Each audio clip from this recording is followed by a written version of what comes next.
So ikaw ang mag-aano, ikaw magbubunot ng ngipin ng lahat ng housemate ko. Kaya naman po, pwede. Opo, may pagpa-practicean ako.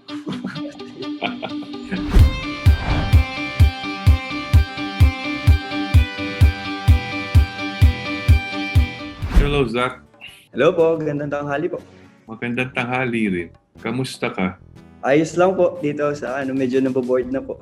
Medyo naubos na yung libangan ko. Ano libangan mo? Ano Yung, mga pinag... May 3 libro po akong dinala, natapos ko na. ano yung 3 libro mo? Yung 2 ni Bob Ong tsaka yung The Improbable Theory of Anna and Zach. Sa totoong buhay naman po, di naman po talaga ako nagbabasa. Tapos tapos ko yung 3. Oo, ayaw mo noon. May natutunan, may nagawa kang iba. Kaya nga po. Kamusta na? Kwentuhan mo ko mula nung huling audition mo hanggang sa na-quarantine ka, ano nangyari sa buhay mo? Ayun po, bago pa po ako pumasok dito, parang pinaalalahanan po ako ng staff na hindi pa sure na, parang di pa ako makapagsaya parang di ko rin sure kung magiging excited ako ng kasi yun nga, hindi pa naman sure. Tsaka ka lang daw magiging official housemate kapag nasa loob ka na. Totoo naman. Nung isang araw, hindi ko sure po. Basta yun, si Ma'am Mela and si Ate Bianca, sinabi na, yun, official na po. Ayun, parang sobrang saya po kasi finally hindi na question mark. Tapos yun, yung gabi parang nakangiti ako natutulog. Kasi yun, sure na. Ginusto mo ba to? Ngayon ka lang naman nag-audition, di ba? Ngayon ka lang nag-audition. Nag-audition po ako nung una din, nung online lang din po yung audition. Last season po nag-audition din po. Okay. Alam ko po, tabali. Bakit nag-audition ka ulit? Online lang naman po. Bakit di ko pa i-try? Sobrang dali naman yun. Sayang. Saka para wala kang panghihinayang na hindi mo tinry. No? Okay. So matanong ko ulit bakit nga ba gusto mo maging housemate? Gusto ko po ng iba naman sa buhay ko. Parang ayaw ko yung makita ko yung sarili ko na gagraduate lang. Parang normal student, gagraduate, magtatrabaho hanggang sa tumanda. Ganun. Kasi para sa akin yung PBB, parang kakaibang experience siya sa buhay. And onting tao lang din nakaka-experience. And marami ring nangangarap na makapasok. Ayun. Kaya gusto ko din po. Bihira kami magkaroon ng dentista sa loob ng bahay. Wala pa yata kaming dentista meron na ba kaming dentista? Parang wala pa yata kaming dentista sa loob ng bahay. So ikaw ang ikaw magbubunot ng ngipin ng lahat ng housemate ko. Kaya naman po, pwede. Joke lang. Pero pa lang po ako, 4th year dentistry. Bale, 2 years pa po ako. Di mabuti. Mas exciting ang pagbunot mo ng ngipin. Opo, may pagpa-practicean ako. Yung gagawin natin parusa. Kung sino mag-violate, bubunutan ng ngipin. Walang anesthesia. Oo nga. So Zach, mula nung audition hanggang ngayon, wala kang pinagkwentuhan, wala nakaalam? Magulang mo, alam, syempre. Magulang ko po. Sila, ang pinakauna ko pong pinagsabihan si Mama. Ayun, sinabi niya kay Daddy. Tapos yun, nag-video call po kami ng pamilya. And sinabi ko na rin po sa mga kapatid ko po. Nasaan nga? Di ba nasa Quezon ka no? Nasaan yung pamilya mo? Nasa Baler po. Baler? So ba't kayo nag-video call? Ay, yung nung nalaman ko po na, ayun na diyan. Okay. Pero noon, alam naman nila nag-audition ka, syempre. Sinabi ko lang po sa kanila mismo noon din na, Mama, malapit ako, i-hotel arrest na ako. Pero sabi sa kanila na mismo na nag-audition na. Di nila alam nung process na nag-audition po ako, hindi po nila alam. Sabi na nanay mo, natuwa ba? Opo, masaya sila. Kasi lalo na po si Daddy. Kasi matagal na po akong pinipilit nun. Pinipilit ka mag-artista ng tatay mo? Sabi po niya ate, pinipilit niya. Maganda ba yung ate mo? Yes naman po, syempre ate ko yun. Ilang taon na ba si ate mo? May asawa na? Hindi. May 2 po ate ko.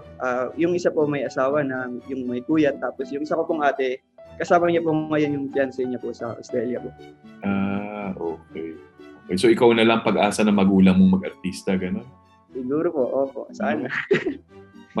Gusto mo ba yan? Pag-artista o hindi? Gusto ko po. Gusto ko pang ma-try. Sino gusto mo makapareha kung sakali? Siguro si Maris. Kasi Maris. pareho kami ng ano eh. Sa base sa mga tweets niya, parang nakakatawa siya. Ba't nakakatawa ka? Paano hindi naman ako natatawa sa'yo? Si Marish, nakakatawa. Ganun ba tipo mong babae, si Maris? Yung masayahin, balingkinitan, medyo morena. Opo. Kaya hindi boring kasama po, ganun po. Aba, Sila po Kaya- nila, parang yun, parang saya silang maging tropa. Opo. gusto mo ganun, parang tropa-tropa muna, kaibigan muna. Masaya ka ba tropa? Baka naman ikaw, bad trip kang tropa. Feeling ko okay naman ako. Po. Okay. So, kung hindi ka naging housemate, ano dapat plano mo sa buhay? Syempre po, tuloy ko po yung dentistry. Kaya paano yan? Hindi ka mag-enroll ngayon, Sem? Opo, hindi na po. Bale, kasi, bago po ako pumasok dito, kakatapos pa lang ng midterm namin. Ang finals namin po ay hanggang January 15. Ayun, dinrap ko na po. Subjects lang naman po yung na-drop kasi the rest po, ngayong 4th year natapos na po namin. Mahabol ka na lang. Apo.